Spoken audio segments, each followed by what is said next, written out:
Bonjour, mes amis. Whether you're holding or trading, if you're in France and dabbling in crypto, taxes are something you can't ignore. But don't worry, I'm here to break it down as simple as possible. Let's dive into how crypto taxes work in France.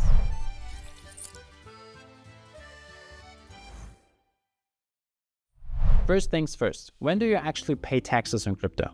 In France, taxes apply when you sell your crypto for euros or other fiat currencies. You use crypto to pay for goods or services. You receive mining rewards. But here's the good news as well. Crypto to crypto transactions are tax-free. DeFi rewards and inflows from activities like staking, lending seem to be tax-free for now, as there is no specific guidance yet. The DGFIP, France's tax authority, currently views a taxable event only as selling your crypto for fiat currency. However, tax will be triggered later on when you sell the reward.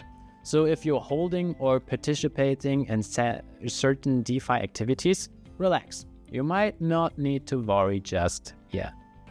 Starting from January 1st, 2023, there has been important tax reform. The distinction between occasional traders and professional traders is no longer relevant for most cases. Now, all capital gains from crypto sales are subject to a flat tax rate, PFU, of 30%.